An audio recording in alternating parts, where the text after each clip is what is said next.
কালকে এই যে লঞ্চ দুর্ঘটনাটা যে হলো, এখানে আসলে দোষ কার? এখানে দোষ হচ্ছে আমাদের। আসলে আমরা কেন লঞ্চ ছেড়ে দেওয়ার পরে এই যে ছোট ছোট নৌকাগুলাই করে লঞ্চে উঠতে হবে? এরপরে আবার অনেকে দেখা যায় এই যে লাফ দিয়ে উঠে, লঞ্চের মধ্যে লাফ দিয়ে উঠতে গিয়ে পানি দিয়ে পড়ে প্রায় সময় আমরা দেখি। কেন এত তাড়াহুড়া করতে হবে? আমাদের জীবনের থেকে কি সময়ের মূল্য কি অনেক বেশি? জীবনের মূল্য সবচেয়ে বেশি। সময় গেলে সময় আবার ফেরত পাবো।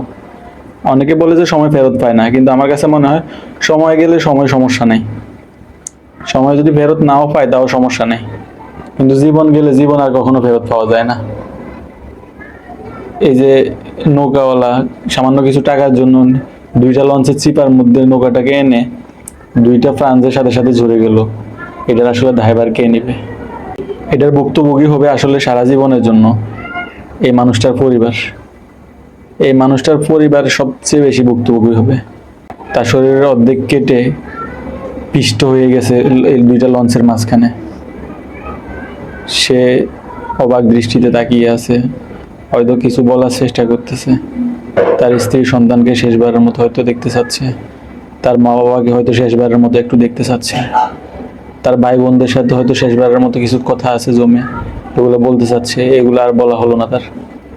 আমরা আসলে অনেক সময় এতটাই অস্থির হয়ে যাই, আমাদের জীবনের কোনো ক্ষতি হচ্ছে কিনা সেটাই আমরা না দেখে আমরা তাড়াহুড়ো শুরু করি।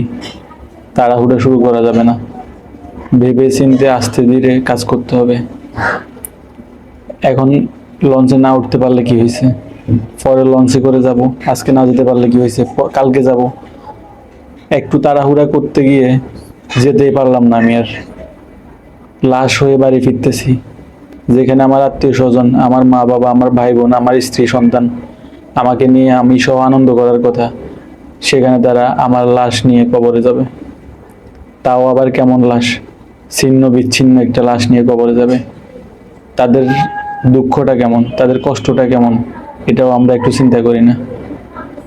এগুলো চিন্তা করে আমাদেরকে আসলে সাবধানে ধীরে সুস্থে লঞ্চে হোক, যে কোনো যানবাহনে হোক উঠতে হবে।